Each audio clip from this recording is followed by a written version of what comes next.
Todo ano, centenas de milhares de brasileiros abrem um negócio próprio. Uma hamburgueria artesanal, uma loja de roupas, um brechó, uma cafeteria de especialidade, uma franquia de açaí, um espaço de estética, uma boutique de doces. E depois de 5 anos, o que acontece com a maior parte deles? Ou fecha as portas, ou o dono continua exatamente onde começou, todos os dias, das 8 da manhã às 10 da noite, sendo o próprio funcionário do próprio negócio, sem folga, sem férias, sem crescimento de verdade. Mas existe um outro grupo de pessoas no Brasil que quase ninguém comenta. Gente que tem negócios que você nunca viu no Shark Tank Brasil, que nunca apareceu num Reels motivacional às 6 da manhã, que não posta foto ao lado de carro importado nem escreve textão sobre empreendedorismo no LinkedIn. E mesmo assim, essas pessoas faturam alto todo santo mês de um jeito quase automático, enquanto quem tem um negócio bonito continua preso atrás do próprio balcão. Se eu falar o nome desses negócios agora, é bem provável que você feche esse vídeo nos próximos 10 segundos. Porque eles são feios, chatos, sem nenhum glamour. Nenhum deles vira assunto na sua roda de amigos, nenhum deles rende aplauso em festa de família. Mas fica comigo até o final, porque eu vou te mostrar 8 negócios chatos que fazem dinheiro enquanto você dorme, a maioria deles baratos para começar, dentro da realidade brasileira. E mais do que isso, no final desse vídeo, você vai sair sabendo julgar qualquer negócio em 30 segundos, só respondendo uma única pergunta. Vamos começar. Antes de qualquer coisa, deixa eu ser direto com você. Esse vídeo não é sobre atalho mágico, nem sobre ficar rico da noite para o dia. É sobre um jeito diferente de enxergar oportunidade, que ignora o que costuma bombar nas redes sociais. Enquanto boa parte das pessoas briga pela mesma ideia de cafeteria de nicho ou marca de roupa autoral, existe um grupo pequeno de brasileiros cavando um buraco na direção oposta, longe dos holofotes, e é esse buraco que a gente vai explorar agora. Deixa eu te contar a história de 2 personagens, que eu vou chamar de Rafael e Newton, só para ilustrar um ponto que vale para o Brasil inteiro. Os 2 tinham exatamente R$20 mil guardados e decidiram, na mesma época, abrir um negócio próprio. Rafael sempre quis ter uma hamburgueria gourmet. Ele pesquisou tendência de cardápio, contratou um designer para criar a identidade visual, escolheu um ponto num bairro descolado, montou uma decoração com neon e parede de tijolinho aparente, chamou fotógrafo para o dia da inauguração e viu a loja bombar nos stories na primeira semana. Fila na porta, gente marcando amigos, comentário embaixo do post dizendo que aquilo era um sonho realizado. Newton fez o oposto. Ele nem contou para a família direito o que estava fazendo. Não teve inauguração, não teve fita de corte, não teve balão na porta. Ele simplesmente comprou um equipamento simples, fechou 3 contratos pequenos com empresas da região e começou a trabalhar, sem nenhum post, sem nenhuma curtida, sem ninguém sabendo o nome do negócio dele. Passa 3 anos. Rafael ainda está lá, atrás do balcão da hamburgueria, 6 dias por semana. O aluguel do ponto subiu, o preço da carne subiu, um funcionário-chave pediu demissão e ele teve que assumir o turno da cozinha de novo, igual no primeiro mês de vida do negócio. No fim do mês, depois de pagar tudo, sobra pouco, às vezes nada. Ele não tira férias desde o dia da inauguração. Newton está na praia, no litoral, num feriado prolongado de terça a domingo. O telefone dele recebe uma notificação de pagamento automático 3 vezes por semana, vindo de contratos que ele fechou há anos e que se renovam sozinhos todo mês. Ele não precisa estar presente para o dinheiro entrar na conta. O negócio dele continua rodando com ele ou sem ele. A diferença entre Rafael e Newton não foi sorte, não foi o capital inicial, que era idêntico, e não foi inteligência. Os 2 trabalharam duro e os 2 arriscaram o próprio dinheiro. A diferença real foi a escolha do modelo de negócio. Rafael escolheu um negócio que depende dele, do humor do cliente, da moda do momento e de uma fila de gente disposta a pagar caro por uma experiência. Newton escolheu um negócio que depende de uma rotina que ninguém consegue evitar. E é exatamente essa escolha que eu quero destrinchar com você agora, através de 8 negócios chatos que qualquer brasileiro consegue começar com pouco dinheiro, muitos deles com menos de R$5 mil, sem precisar de sócio, sem precisar de ponto badalado e sem precisar aparecer numa única foto, e que carregam esse mesmo mecanismo por trás. Os valores que eu vou usar em cada exemplo são estimativas realistas de mercado, então eles podem variar um pouco dependendo da sua cidade e do seu fornecedor, mas a lógica por trás do número é sempre a mesma. Número 8. Imagina que são 22 horas de uma quinta-feira e o síndico de um prédio comercial liga desesperado porque amanhã de manhã tem uma reunião importante com um cliente grande e o escritório inteiro precisa estar impecável. Quem ele vai chamar não é o zelador do prédio, cansado depois de um dia inteiro de trabalho. É uma empresa de limpeza. A demanda por limpeza comercial nunca para. Escritório, condomínio, clínica, consultório, academia, loja, todo espaço que recebe gente precisa ser limpo todos os dias. Isso não é opcional. É básico de operação, chova ou faça sol, esteja o país em crescimento ou em crise. Segundo o Anuário do Mercado de Limpeza Profissional, esse setor já movimenta mais de 32 bilhões de reais por ano no Brasil. Um tamanho de mercado que ninguém imagina quando pensa em faxina. E adivinha quantas pessoas sonham em abrir uma empresa de limpeza como projeto de vida? Praticamente nenhuma. Ninguém posta no Instagram dizendo que hoje vai limpar um escritório comercial. E é exatamente por isso que a concorrência nesse setor é muito mais fraca do que em qualquer negócio de comida ou de moda. O pulo do gato aqui não é a faxina avulsa, aquela que você faz uma vez e recebe uma vez só. É o contrato mensal fixo. Uma empresa pequena de limpeza, com 10 contratos comerciais, cobrando R$ 800 por mês em cada um, já fatura R$ 8.000 por mês de forma recorrente, antes mesmo de fazer qualquer faxina extra ou limpeza pós-obra cobrada à parte. E o investimento inicial para começar é baixo. Produto de limpeza, alguns equipamentos simples e um uniforme já resolvem. Algo em torno de R$ 1.500 para sair do zero. Contrato vence faxina avulsa, meu amigo. O erro mais comum de quem tenta entrar nesse ramo é competir por preço, cobrando cada vez mais barato até a operação virar insustentável. Quem prospera de verdade faz o oposto. Se especializa em um nicho mais exigente, como limpeza pós-obra, hospitalar ou de clínica, que exige protocolo mais rígido e cobra bem mais caro que a faxina residencial comum, mantendo o mesmo princípio de contrato mensal por trás. Número 7. Imagina que você é dono de um restaurante e na véspera da visita da vigilância sanitária, um funcionário avista uma barata correndo perto do balcão de atendimento. É esse tipo de pânico silencioso e recorrente que sustenta um dos negócios mais chatos e mais lucrativos do Brasil: a dedetização ou controle de pragas. O calor e a umidade do nosso clima garantem uma coisa que nenhum dono de empresa de dedetização precisa se preocupar em vender para o cliente: a praga sempre volta. Não é uma questão de se, é uma questão de quando. Soma-se a isso a exigência de certificado de controle de pragas para restaurantes, mercados, hospitais e escolas, documento que a vigilância sanitária costuma cobrar, e você tem uma demanda que não depende de moda, tendência ou economia aquecida. Não é papo furado. Já existem mais de 33 mil empresas de controle de pragas registradas no país, presentes em quase 60% dos municípios brasileiros. Um mercado gigante, mas que a maioria das pessoas nunca considera como oportunidade. E de novo, quantas pessoas você conhece que sonham em trabalhar com veneno para inseto como carreira? Muito poucas. Essa rejeição instintiva das outras pessoas por esse tipo de trabalho é justamente o motivo pelo qual quem entra nesse mercado enfrenta pouquíssima concorrência. O dinheiro de verdade não está na dedetização avulsa. Está no contrato de manutenção periódica. 12 clientes fixos, pagando R$ 150 por mês cada um, já significam R$ 1.800 por mês só de manutenção preventiva, sem contar as visitas emergenciais cobradas separadamente.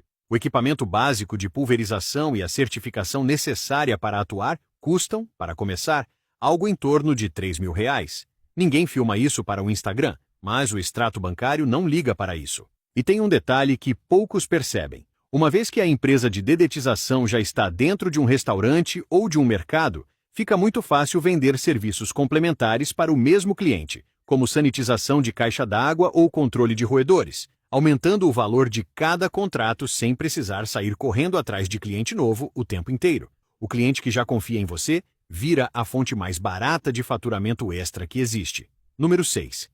Você já parou para reparar quantas máquinas de café, de salgadinho ou de bebida existem dentro de academias, faculdades e empresas por aí? Alguém é dono de cada uma dessas máquinas, e essa pessoa não precisa estar presente para vender absolutamente nada. O negócio de máquinas de autoatendimento funciona porque ataca um momento de necessidade imediata.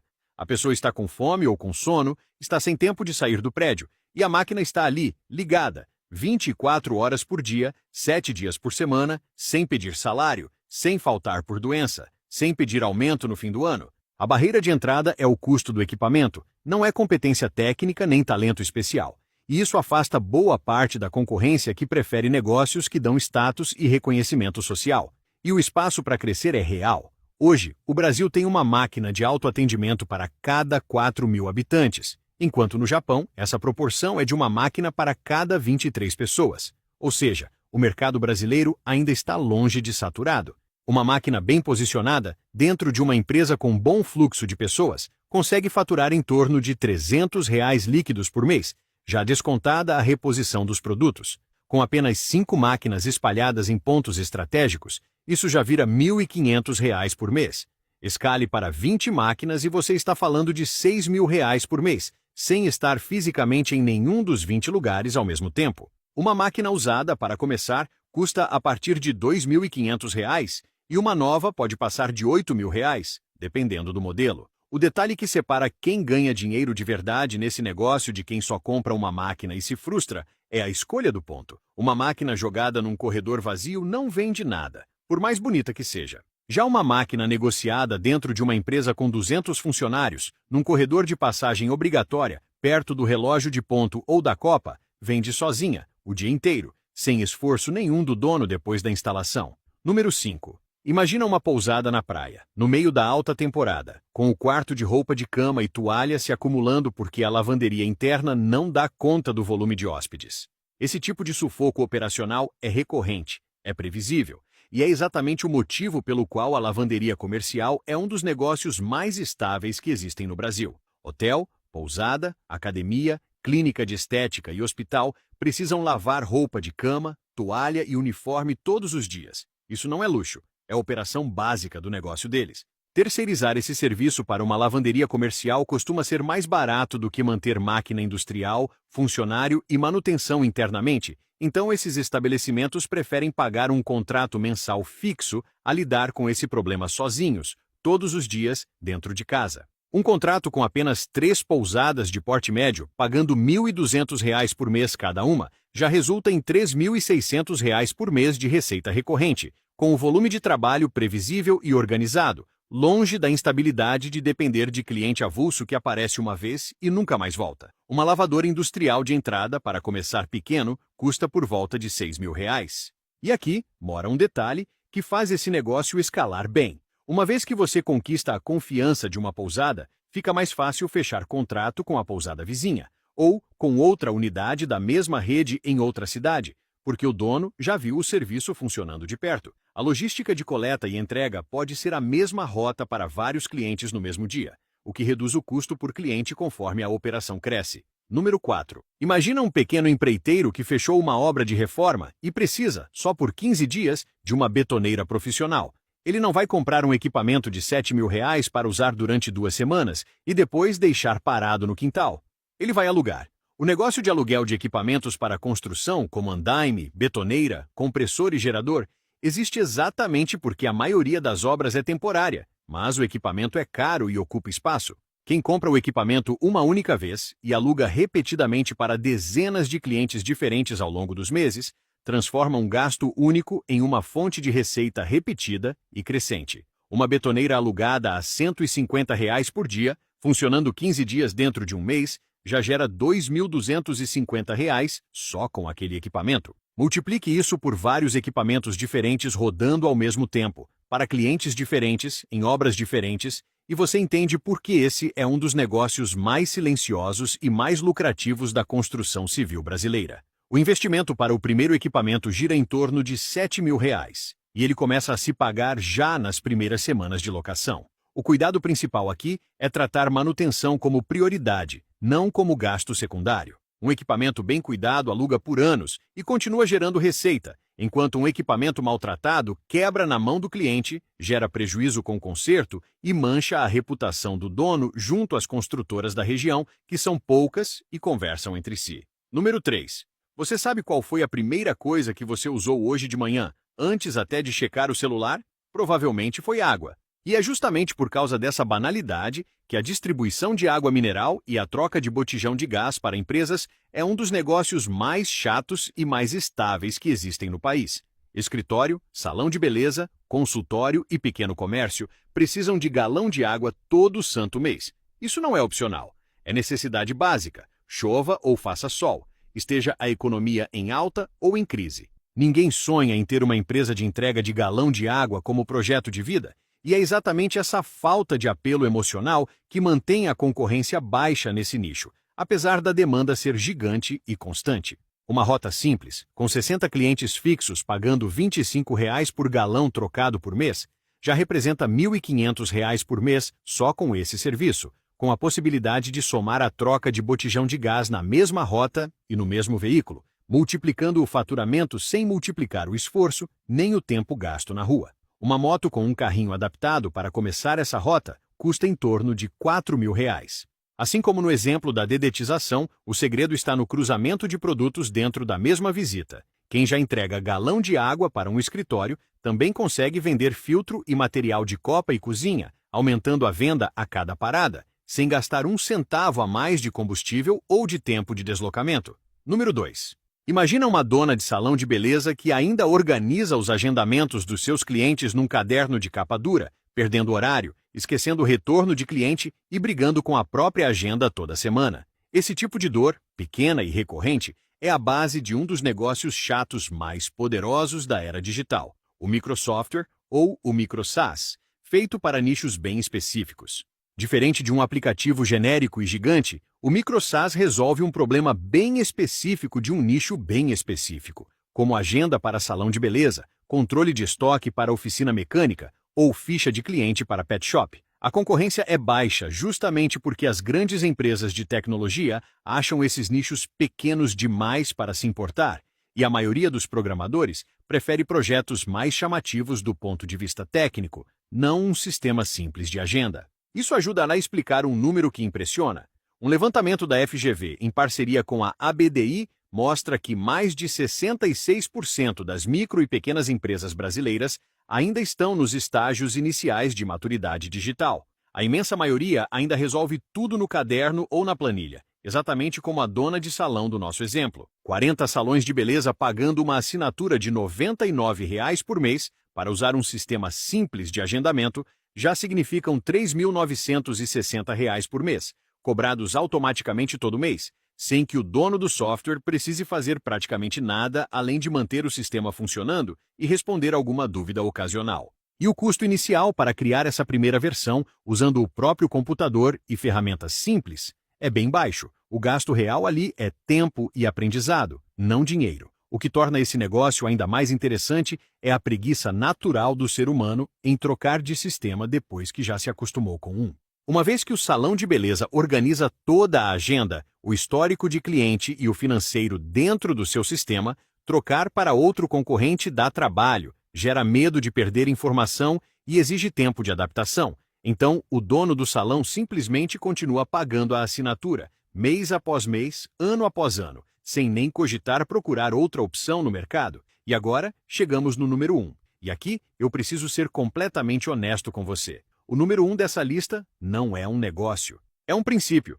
E, sinceramente, esse princípio vale mais do que os 7 negócios que eu acabei de te mostrar juntos. O princípio é o seguinte: receita recorrente vence receita única, sempre, sem exceção. Repara que todos os 7 negócios que eu te mostrei até agora têm exatamente a mesma engenharia por trás. Alguém paga de novo, e de novo, e de novo, seja por contrato, por assinatura ou por uma necessidade básica que nunca desaparece da rotina da pessoa.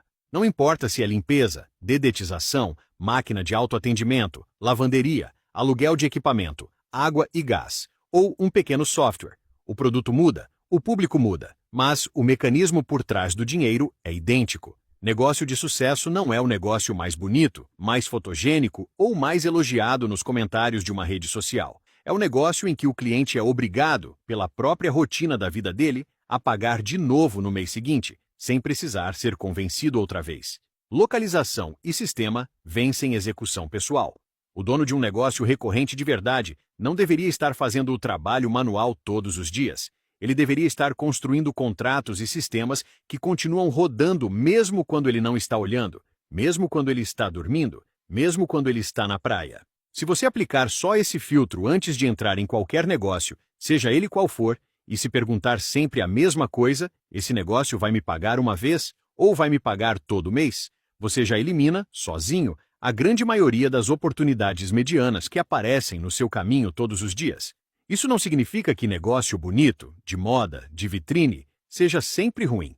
Muita gente prospera com esse tipo de negócio também. Significa apenas que, se o seu objetivo é construir algo que sustente você mesmo nos meses ruins, sem depender do seu esforço diário e sem depender do seu humor, o caminho mais seguro é o caminho chato. Os negócios de gente como o Newton parecem sem graça por fora, sem inauguração, sem neon, sem fila na porta, sem nenhuma curtida no primeiro dia. Mas o extrato bancário deles nunca é chato. E, no fim das contas, é o extrato bancário que paga a conta de luz, não o número de curtidas do post de inauguração. Se esse vídeo abriu sua cabeça para enxergar negócio de um jeito diferente, deixa o like, comenta aqui embaixo qual desses 8 negócios mais te surpreendeu e se inscreve no canal Tuco Investe, porque toda semana eu trago um novo jeito de olhar para dinheiro e para negócio que ninguém te ensinou na escola nem na faculdade. Te vejo no próximo vídeo.